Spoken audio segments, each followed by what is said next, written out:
معنا نهج حياة جئنا تبصرة عن كل ضلال أعددنا بضع رسالات تحمل.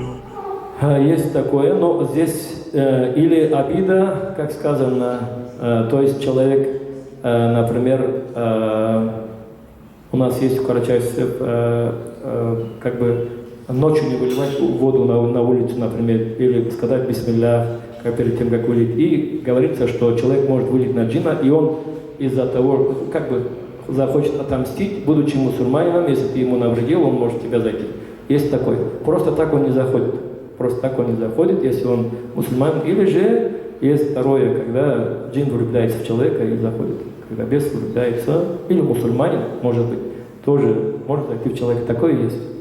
Но в основном, если это колдовство или какое-то другое поражение, это шайтан. В любом случае, мусульманин должен стараться избегать таких заведений, где продается алкоголь и так далее, где совершаются запретные, будь то ресторан или где бы то ни было. Если у вас альтернатива, вы идете в другое место. Если у вас нет возможности найти другое место, и вы хотите кушать, вы голодный, вам надо покушать, вы можете зайти съесть рыбу, там, халяльную еду и уйти. Но это не должно быть как бы постоянным местом, где вы кушаете. Если есть возможность, вы должны избегать таких мест. Если человек, психологическая болезнь, и он не ведает, что он творит, на нем нет греха. Да если даже человек покончил жизнь собой-убийством, на нем нет греха. Однако, если человек из-за каких-то мирских проблем, будь то болезнь, я просто встречал много этого, болезни или какие-то другие проблемы жизненные, долг и так далее, наложил на себя руки, то такой человек будет в аду. На самом деле я тоже очень многих людей отправляю к психиатрам, к неврологам. Нам легче выявить, чем врачам, потому что мы прочитали несколько раз, если у человека есть действительно порождение джинном, то это уже проявляется или в агрессивной форме, или же там какой-то другой форме, и нам легче. А у вас, конечно же, чуть тяжелее, но многих людей мы отправляем и в больницу приграничных состояний, и к психиатрам, к неврологам, поэтому вам тоже огромное спасибо.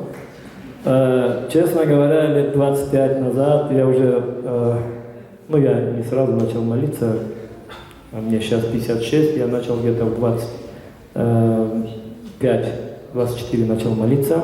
Уже года 2, наверное, как совершал молитву. Тогда еще не было никаких книг по экзорцизму, ничего такого, религия только как бы у нас начала распространяться. И мне стало это интересно. Приехал один из ребят, который выучился за рубежом, и он первый сказал об этом. Мы знали, что у карачайцев всегда было Аятуль-Курси читать, там, Ульгу читать, в общем, от наших бабушек, дедушек это все шло. Но это как читать? 3-4 раза прочитал на ночь, и все на этом.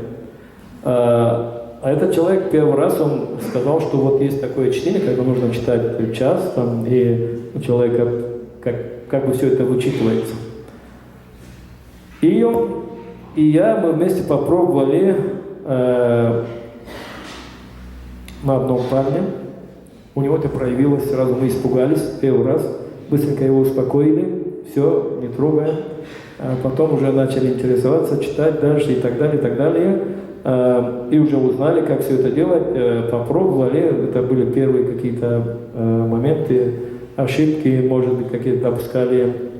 Но у нас получилось, мы его вычитали. Алхамдулилля. Потом я начал читать себе. Как ни странно, я тоже почувствовал в себе какую-то тяжесть. Читал дальше, и вдруг резкое такое избавление, как будто что-то меня отпустило, полная грудь, вдох, и все, на этом все закончилось. Я просто начал интересоваться, начал читать своим родственникам, близким. Потом уже у нас появилась первая литература об этом вообще, как это все происходит, откуда все это появляется и так далее. И я уже начал интересоваться, читать, и вот уже 20 с лишним лет, как я этим занимаюсь. Были очень интересные случаи в жизни, очень интересные ситуации. Например, одна девушка примерно в 20, почти в 20 лет замолчала, 9 лет она не разговаривала, алхамдулилля, вычитали, заговорила.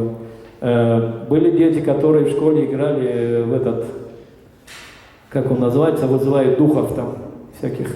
Пишут там буквы, вызывают духов. И весь класс начал терять сознание, кого-то там откачивать в больнице и так далее, но не могут понять, что случилось. Человек 15 в школе, и мы их всех в школе вычитывали. Были такие ситуации. В общем, было много разных моментов в жизни интересных. Все правильно. Но если у человека есть выраженная болезнь, например, болезнь желудка, болезнь сердца, там, зуб, да, действительно, в конце концов, конечно же, он должен идти к врачу. Но если у него непонятно, что не могут найти какую-то болезнь, серьезную болезнь, я имею в виду, поверьте мне, многие симптомы у больных, пораженных, я скажу, джинном, у него может быть давление, особенно повышенное, частое, может быть тахикардия, частая, может быть удушье, ну, панические атаки я вообще молчу. Все это боли в груди, боли в области сердца, боли в области живота, желудка и так далее. Но обследуйте, ничего серьезного, такого серьезного, что могло бы повлиять, и чтобы у вас были такие симптомы, в этом случае вам, скорее всего, ко мне или таким, как я.